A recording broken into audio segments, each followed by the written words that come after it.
Faded ہے، یعنی کہ جو ان سے صحیح سوال پوچھ لے وہ فیڈڈ سوال ہو جاتا ہے، لیکن جو ان کے اپنے حامی لوگ ان سے سوال کریں تب ان کو لگتا ہے کہ جو سوال جو کیے جا رہے ہیں وہ بالکل صحیح ہیں۔ آپ نے دیکھا ہوگا کہ مریم نواز جب اکثر پریس کانفرنس کرتی ہیں تو وہ مریم اورنگزیب کو انسٹرکشن دے رہی ہوتی ہیں کہ وہ سوال کراؤ، وہ والا سوال کراؤ، لیکن آپ کو پتہ ہے کہ آج کے دور میں کیا چیز چھپتی ہے، یہ سامنے ان کا سب کچھ جو ہے وہ آ جاتا ہے اور پتہ چل جاتا ہے کہ کس طرح سے یہ جرنلسٹ کو مینیج کرتے ہیں۔ اب عمران خان صاحب نے ایک تقریر کی ہے اور اس میں انہوں نے ایک کلیئر کٹ اور وارننگ دی ہے، اور یہ عمران خان صاحب کی دوسری وارننگ ہے۔ پہلے بھی وہ یہ بات کر کیوں رہے ہیں؟ وہ کہہ رہے ہیں کہ اگر کسی نے قانون توڑا تو میں جیلوں میں ڈالوں گا، اور یہ جیلیں وہ نہیں ہوں گی جو وی آئی پی ہیں، بلکہ عام جہاں پر غریب لوگ رہتے ہیں وہاں پر ڈالا جائے گا۔ اس کا مطلب یہ ہے کہ پاکستان تحریک انصاف اس وقت فرنٹ فٹ پر لڑنے کے موڈ میں ہے۔ اور ساتھ ساتھ آپ کو خبر بھی دیتا چلوں کہ ابھی جو ہے وہ کچھ دنوں میں راولپنڈی کے لیاقت باغ میں پاکستان تحریک انصاف بھی اپنی پاور شو کرنے جا رہی ہے، وہاں پر ایک جلسہ ہونے جا رہا ہے، اور وہاں پر باقاعدہ پاکستان تحریک انصاف کی جو آرگنائزنگ کمیٹی ہے، جو منتخب لوگ ہیں، ان سے حلف بھی لیا جائے گا کہ آپ نے حکومت کے ساتھ ڈٹ کر کھڑا ہونا ہے۔ تو اس کے لیے حکومت نے یہ فیصلہ کر لیا ہے کہ ان کا جو اسٹریٹ پاور یہ شو کرنے جا رہے ہیں، ان کا جواب بھی اسی طریقے سے دیا جائے گا، اور ان کی تمام جو حربیں ہیں ان کو عوامی سطح پر بھی غیر مؤثر کیا جائے گا، اور اس کے لیے تیاریاں مکمل کی جا چکی ہیں۔ اور عمران خان صاحب نے اسی لیے کہا ہے کہ اب میں تم لوگوں کو جیلوں میں ڈالوں گا، یعنی کہ آپ نے جو جلسے کرنے ہیں وہ کرتے رہیں، لیکن جس نے ریڈ لائن کراس کی پھر اس کا انجام جو ہے وہ جیل ہوگا۔ اور عمران خان صاحب یہ وارننگ اس لیے دے رہے ہیں کہ پیچھے تمام معاملات طے پا چکے ہیں کہ ان کے ساتھ کرنا کیا ہے، یعنی کہ میں بتا چکا ہوں کہ ABC پلان عمران خان صاحب کے پاس ہے، حکومت کے پاس ہے، اور ریاست کے خلاف کوئی نہیں لڑ سکتا۔ یہ ریاست وہ ہے کہ اس وقت تمام ادارے ایک پیج پر ہیں، اور کبھی یہ ہوتا تھا کہ اسٹیبلشمنٹ جب کسی کے پیچھے ہوتی تھی تو اب بھی بڑا مسئلہ بن جاتا تھا ریاست کو اکھاڑنے میں، ریاست کے خلاف لڑنے میں۔ اگر آپ کے پیچھے اسٹیبلشمنٹ بھی ہے لیکن آپ حکومت میں ہیں تو آپ کو بہت زیادہ مزاحمت کرنی پڑتی ہے، لیکن یہ اپوزیشن اب کیا بیچ رہی ہے؟ ان کے پاس تو نہ پیچھے ریاست کھڑی ہے، نہ ہی اسٹیبلشمنٹ کھڑی ہے، نہ ہی کوئی اور ادارے کھڑے ہیں، صرف ان کے پاس اپنی کرپشن چوری بچانے کے علاوہ عوام کے لیے تو کچھ بھی نہیں ہے۔ یہ تو کہہ رہے ہیں کہ ہمارا ہم سے انتقام لیا جا رہا ہے، ہمیں جیلوں میں ڈالا جا رہا ہے، یعنی کہ اپنی جو چوریاں ہیں ان کو بچانے کے لیے ایک احتجاجی مارچ ہو رہے ہیں، یہ حکومت کے خلاف بیانیہ بنایا جا رہا ہے، اس کے علاوہ تو کچھ بھی نہیں ہے۔ اب عمران خان صاحب نے کہا ہے انہوں نے خود کہا اپوزیشن چوری بچانے کے لیے سڑکوں پر آ رہی ہے، لیکن کوئی بھی شخص جو ہے ان کی چوری بچانے کے لیے سڑکوں پر نہیں آئے گا۔ اور آپ نے لاہور میں دیکھ لیا کہ لاہور مسلم لیگ نون کا گڑھ تھا، اور وہاں پر یہ 10 سے 15 ہزار لوگ بھی اکٹھے نہیں کر سکے، 4-5 ہزار لوگ تھے، وہ بھی ایک گلی میں اکٹھے کر کے سعد رفیق، رانا ثناء اللہ اور شہباز شریف سے اظہار یکجہتی کر رہے تھے۔ تو یہ کیا نظر آ رہا تھا؟ یہی نظر آ رہا تھا کہ ان کے پاس عوامی جو طاقت ہے وہ نہیں ہے۔ آپ دیکھیں کہ کوئٹہ میں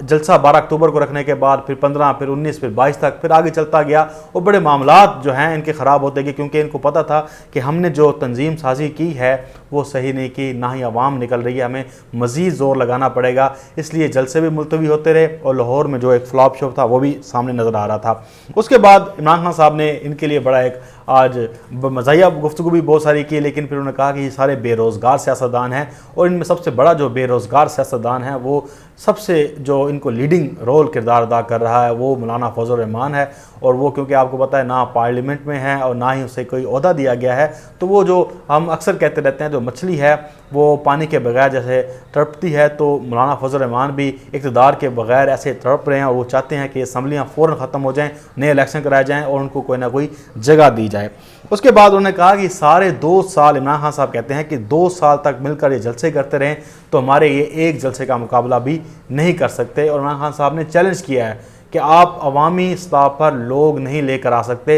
اور یہ وہ بار بار کہہ رہے ہیں، اور انہوں نے آج اس کا اظہار بھی کر دیا ہے۔ اس کے بعد آپ نے دیکھا کہ نواز شریف کو پہلے تو امام بنایا گیا سیاسی، پھر آیت اللہ خمینی صاحب کے ساتھ انہیں ملا دیا گیا۔ اب دیکھیں کہ آیت اللہ خمینی صاحب کہاں پر ان کا ایک مقام ہے، اور یہاں پر یہ چور چکر ڈاکو نواز شریف اپنے آپ کو آیت اللہ خمینی جو ہے کہلوا رہا ہے۔ یہاں تک کہ تو پہلے اپنے آپ کو امیر المومنین کہلواتا تھا، اور یہ امیر المومنین بننے کے چکروں میں تھا، لیکن آپ دیکھیں کہ اب یہ آیت اللہ خمینی کے ساتھ سے ملا رہے ہیں۔ کوئی موازنہ ہی نہیں ہے۔ اور عمران خان صاحب نے کہا کہ آیت اللہ خمینی صاحب تو پانی کے ساتھ روٹی بھی کھا لیتے تھے، یہ تو ان کے تو ہیلی کاپٹر آتے تھے، ان کو مری میں جب بیٹھے ہوتے تھے تو ان کو ہر طرح کی سوغات دینے کے لیے، تو یہاں پر یہ ہیلی کاپٹروں کے ذریعے جن کا کھانا آتا ہو وہ آیت اللہ خمینی بن سکتے ہیں۔ اس کے بعد ایک بڑی اہم ترین خبر ہے اور وہ ہے نواز شریف کے لیے بڑی بری۔ عدالت کا نواز شریف کی طلبی کے لیے اشتہارات جو ہیں وہ اخبارات میں دینے کا فیصلہ کیا ہے، اور 24 نومبر تک ان کی جو ہے وہ لاسٹ جو ہے وہ ڈیٹ دی گئی ہے، اور 30 دن کا ٹائم دیا گیا تھا نواز شریف کو۔ اس کے بعد آپ کو پتہ ہے کہ اشتہاری ہو جائیں گے، اور یہ پہلے نواز شریف جو ہیں وہ پاکستان کے وزیر اعظم ہوں گے جو اسلام آباد ہائی کورٹ سے اشتہاری قرار پائیں گے، کیونکہ کوئی ایسی انہوں نے عدالت چھوڑی نہیں ہے جہاں سے انہیں منہ کی کھانا نہ پڑے، انہیں کالک نہ ملنی پڑے۔ تو اب یہ اسلام آباد ہائی کورٹ سے بھی بہت جلد اشتہاری ہو جائیں گے۔